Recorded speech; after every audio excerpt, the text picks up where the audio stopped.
राजा मधुरम अपने ज्ञान और न्यायप्रियता के लिए पूरे राज्य में प्रसिद्ध था, लेकिन हाल ही में उसके राज्य में एक विचित्र और भयावह घटना होने लगी।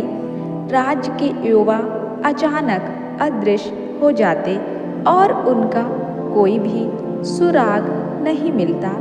इस घटना से राज्य की प्रजा में भय और चिंता फैल गई थी। लोग अपने बच्चों और परिवार के युवाओं को घर से बाहर भेजने से डरने लगे थे। मामला गंभीर था, इसलिए राजा ने अपने दरबार में सभी मंत्रियों और विद्वानों को बुलाया।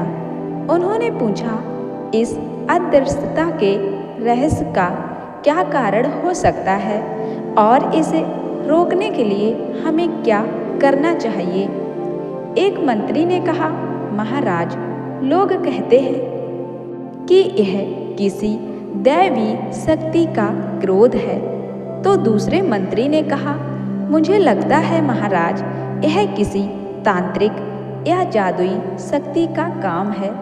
नदी के किनारे एक रहस्यमयी स्त्री के बारे में सुना गया है। वह क्षमता इन सबके पीछे है। जो भी उसके पास जाता है वह वापस नहीं लौटता। राजा मधुरम ने यह सुनते ही नदी के किनारे की घटना की सत्यता जानने का निर्णय लिया।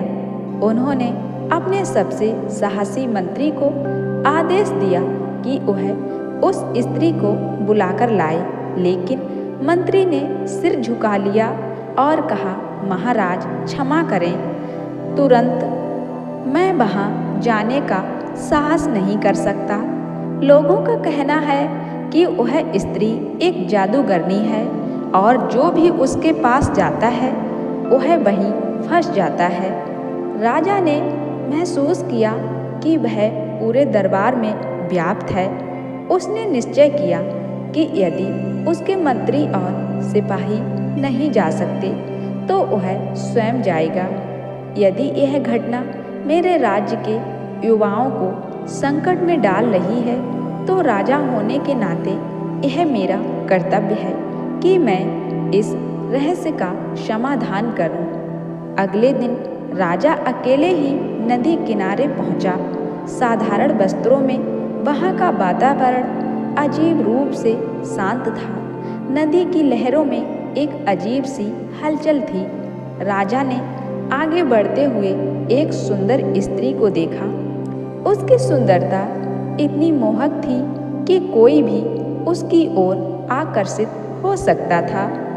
स्त्री ने राजा की ओर मुस्कुराते हुए देखा और कहा, हे युवक, तुम कौन हो और यहाँ क्यों आए हो?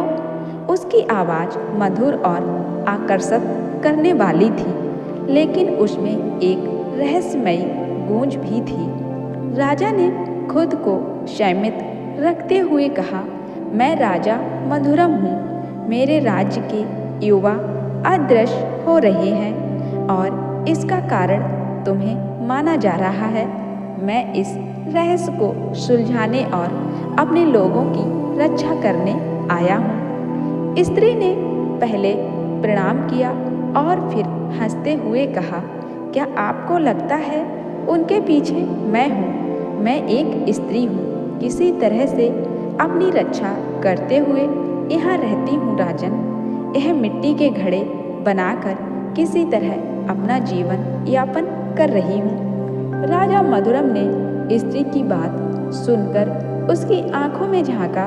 वहाँ कोई डर या झूठ का संकेत नहीं दिख रहा था।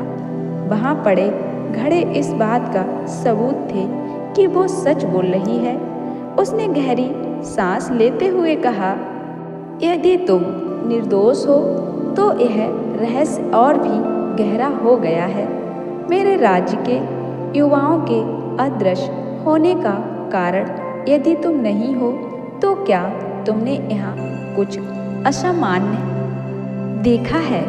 तो स्त्री ने कहा, मैंने कुछ रहस्यमयी तो यहाँ जरूर देखा है। यहाँ नदी के किनारे अजीबोगरीब रोशनी और कुछ आवाज़ें सुनाई देती हैं। जो भी यहाँ आता है वह उन रोशनी की ओर खिंच जाता है और फिर कभी लौटकर नहीं आता।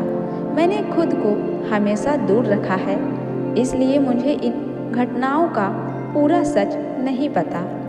राजा मधुरम ने स्त्री की ओर देखा। उसकी सुंदरता और गरिमा ने राजा को प्रभावित किया और वह शांत और आत्मविश्वास से भरी हुई थी, लेकिन उसकी आंखों में एक अनकही कहानी थी। राजा ने नरम स्वर में कहा, तुम्हारी सुंदरता और कुशलता देखकर मुझे अचरज हो रहा है। तुम यहाँ अकेली और इस एकांत में क्या कर रही हो?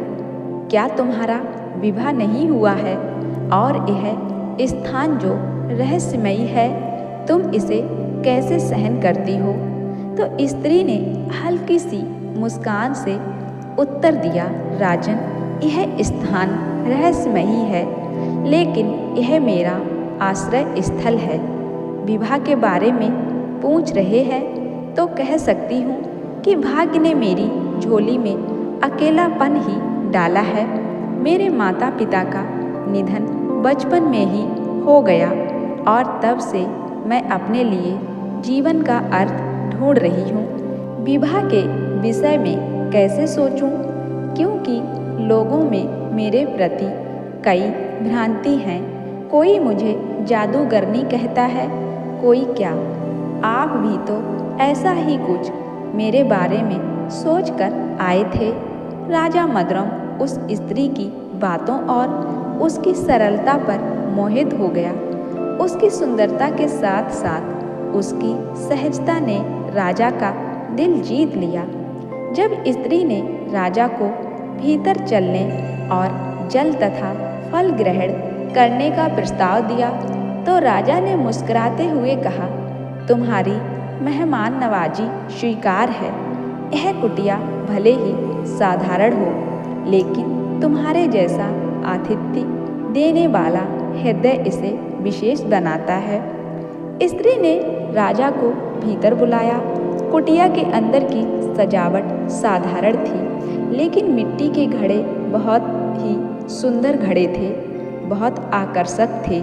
राजा ने कहा कि यह सारे घड़े आप हमें दे दीजिए, हमें आपकी कला अच्छी लगी। स्त्री ने धीरे से मुस्कुराते हुए राजा के लिए जल लाई। राजा के ठीक सामने खड़े होकर उसने राजा की आंखों में देखा। उन आंखों में राजा खो गया। स्त्री ने अपने हाथों से राजा को जल पिलाया। मन ही मन राजा अब स्त्री से विवाह करने का सपना देखने लगा। इतने में ही कुछ हुआ जिससे उसका यह सपना टूटा। वहाँ उपस्थित सभी घड़े हिलने लगे। राजा ने पूछा, यह क्या? यह कंपन कैसा हो रहा है? तब स्त्री ने कहा कि यह घड़े अपने राजा को रोक रहे हैं। स्त्री सम्मोहन में राजा ने उस बात पर ज़्यादा ध्यान नहीं दिया। पूरा जल स्त्री ने राजा को पिला दिया। राजा ने फिर उस स्त्री से कहा कि हमें आपसे विवाह करना है। स्त्री जोर से हंसी और कहा कि आप कैसे हमसे विवाह करेंगे? आप तो यहाँ से हिल भी नहीं सकते हैं महाराज। राजा का सम्मोहन टूटा तो राजा ने खुद को अब असहाय महसूस किया। वो हिल भी नहीं पा रहा था। राजा ने अब क्रोध में कहा, तो तुम सच में कोई जादूगरनी हो, छोड़ो हमें वरना तुम्हें मृत्यु दंड मिलेगा। तो स्त्री ने कहा, अच्छा ठीक है, पर पहले खुद को देख लीजिए। स्त्री ने अपने हाथ में एक दर्पण लाई और राजा के समक्ष ले गई। राजा ने दर्पण में खुद को देखा। राजा का अपना नहीं बल्कि एक घड़े का प्रतिबिंब दिखाई दिया। देखो, तुम्हें यह घड़े पसंद थे ना?